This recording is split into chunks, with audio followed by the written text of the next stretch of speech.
तो हेलो दोस्तों, आज हम बात करने वाले हैं इलेक्ट्रोकेमिस्ट्री के एक इम्पॉर्टेंट टॉपिक फैराडेज लॉज के बारे में। तो फैराडे के दो लॉज हैं, आप जानते हैं। तो फैराडे का पहला लॉ क्या है उसको हम जानते हैं। तो सबसे पहले उसके लिए जानेंगे इलेक्ट्रोकेमिकल सेल। इलेक्ट्रोकेमिकल सेल वो सेल होता है जिसमें आप इलेक्ट्रिसिटी को भेजते हो तो उसमें कुछ केमिकल चेंजेस आते हैं। यहाँ हमने दो इलेक्ट्रोड्स ले रखे हैं, एक है पॉजिटिव, एक है नेगेटिव।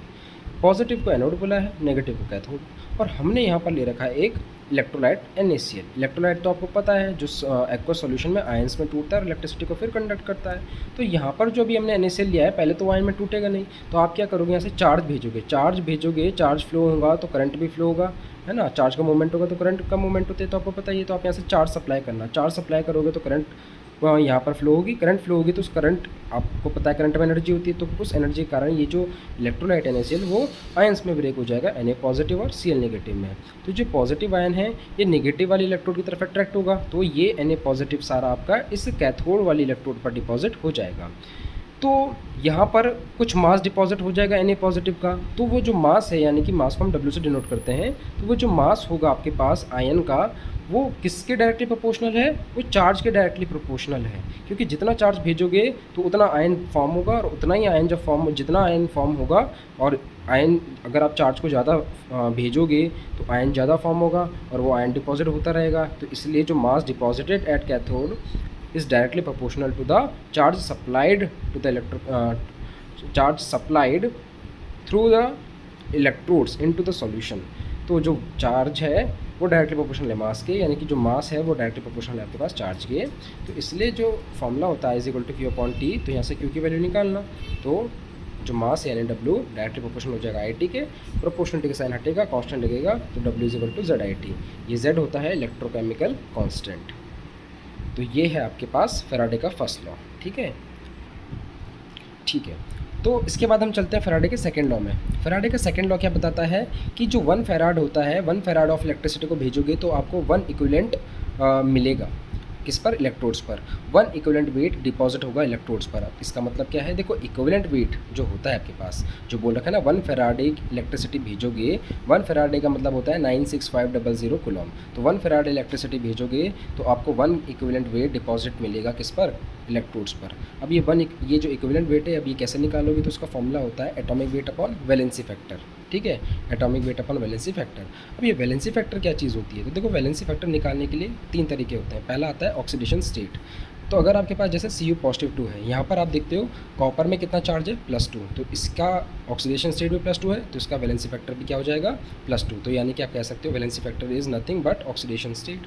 अच्छा, अब सेकंड तरीका क्या होता है, सेकंड तरीका होता है कि अगर आपके पास कोई ग्रुप है या कंपाउंड है, उसका ऑक्सीडेशन स्टेट चेंज हो रही है, तो जितना उसका ऑक्सीडेशन स्टेट में चेंज आएगा वही उसका वैलेंसी फैक्टर भी होता है। तो valency factor is also the change in oxidation state. Example है MnO4 नेगेटिव, ये कन्वर्ट हो रहा है Mn पॉजिटिव 2 में, तो यहाँ पे Mn की ऑक्सीडेशन स्टेट +7 आ रही है और Mn पॉजिटिव 2 में +2, तो ऑक्सीडेशन स्टेट में कितने का चेंज आएगा, 7 - 2 यानी कि +5 का। तो ऑक्सीडेशन स्टेट यहाँ पर +5 है, तो वैलेंसी फैक्टर भी यहाँ पर +5 हो जाएगा। ठीक है। अच्छा, अब तीसरा तरीका होता है वैलेंसी फैक्टर निकालने का, वो होता है number of hydrogen ion that are replaceable.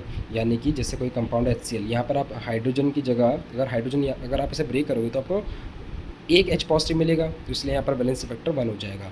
H2SO4 में कितना हाइड्रोजन आयंस आपको मिल सकते हैं, 2, तो इसलिए यहाँ पर वैलेंसी फैक्टर 2 हो जाएगा। तो इस तरीके से आप वैलेंसी फैक्टर निकाल सकते हैं। ठीक है। अच्छा, अब जैसे एग्जांपल देखते हैं, Cu पॉजिटिव 2 की बात करें, तो Cu पॉजिटिव 2 ये जो आयन है, इसका वैलेंसी फैक्टर कैसे निकालोगे, तो atomic weight upon valency factor आपको पता है, ऑक्सीडेशन स्टेट कितनी है 2, और इसका मास होता है 63.5। तो आपके पास इक्विवेलेंट वेट कितना आ जाएगा, इसका इक्विवेलेंट वेट या इक्विवेलेंट मास का हो तो आ जाएगा atomic mass upon valency factor 63.5 upon 2। Ag positive की बात करें तो मास होता है 108, और यहाँ पर कितनी है इसकी ऑक्सीडेशन स्टेट +1, तो इसलिए आपके पास इक्विवेलेंट मास आ जाएगा 108 अपॉन 1। अच्छा, अब इसमें न्यूमेरिकल सॉल्व करने तो ये फॉर्मूले को ध्यान रखना बस। 1 faraday is equal to atomic weight upon valency factor, ये आप जानते हैं। और जो फर्स्ट लॉ में आपने पढ़ा था कि जो वेट होता है वो डायरेक्टली प्रोपोर्शनल होता है चार्ज की, तो इसको बस आप इन दोनों इक्वेशन को मिक्स कर दोगे, डिवाइड कर दोगे, second equation minus second equation divided by first equation. तो 1 फैराडे अपॉन Q यानी कि 1 faraday upon charge is equal to atomic weight by valency factor upon ये जो वेट है ये है वेट डिपॉजिटेड एट इलेक्ट्रोड, जो इलेक्ट्रोड पर जो वेट डिपॉजिट होगा आयंस का वो वाला वेट है। तो फेराडे की वैल्यू क्या होती है, 1 फेराडे 96500 कूलॉम। तो वैल्यू डाल देना, Q is equal to I T आपने पढ़ रखा है, Q is equal to I T. और यहाँ पर आपके पास ये हो जाएगा atomic weight upon valency factor upon weight deposited at cathode. ये फॉर्मूला आप ध्यान में रखो, आप न्यूमेरिकल सॉल्व कर सकते हैं। एग्जाम्पल देखते हैं। यहाँ पर एक एग्जाम्पल है, यहाँ पर इन्होंने बोल रखा है एक सॉल्यूशन है कॉपर सल्फेट का CuSO4 का, इसे आपने इलेक्ट्रोलाइज किया, यानी कि इसमें आपने इलेक्ट्रिसिटी भेजी 10 मिनट्स के लिए, और कितनी करंट भेजी, 1.5 एम्पियर करंट भेजी। तो आपको पता है करंट भेज रहे हो तो यहाँ पर जो CuSO4 है आयंस में ब्रेक होगा, और जो कॉपर है वो कैथोड में जाके क्या हो जाएगा, डिपॉजिट हो जाएगा। तो कितना कॉपर डिपॉजिट होगा ये आपको बताना है। तो आप देखो ये फॉर्मूला आपने देखा है 1 faraday upon Q is equal to 1 equivalent upon weight. तो वैल्यू डाल देना 96500 अपॉन IT is equal to atomic weight upon valency factor upon weight deposited at cathode या इलेक्ट्रोड। तो आपको यही तो निकालना है कि कितना वेट डिपॉजिट होगा इलेक्ट्रोड पे। तो वैल्यू डाल दो, फेराडे की वैल्यू डाली, करंट कितना है आपके पास 1.5 एम्पियर, 10 मिनट्स के लिए 10 मिनट्स के लिए करंट भेज रहे हो तो 10, और मिनट्स को सेकंड में चेंज कर दो तो इंटू 60। एटॉमिक वेट, अब देखो ये कौन डिपॉजिट होगा यहाँ पर, Cu पॉजिटिव 2 डिपॉजिट होगा ना आपके पास। तो कॉपर का जो एटॉमिक तो वेट होता है 63.5, और वैलेंसी फैक्टर Cu पॉजिटिव 2 का कितना होता है 2, और ये है वेट। तो बस क्रॉस मल्टीप्लाई करो, वेट की वैल्यू आ जाएगी 0.28 ग्राम। और इस तरीके से आप बाकी सारे न्यूमेरिकल भी सॉल्व कर सकते हो, बस आपको ये वाला फॉर्मूला ध्यान में रखना है, ठीक है। Thank you. और अगर वीडियो पसंद आए तो लाइक ज़रूर करिए, सब्सक्राइब ज़रूर करिएगा। Thank you so much.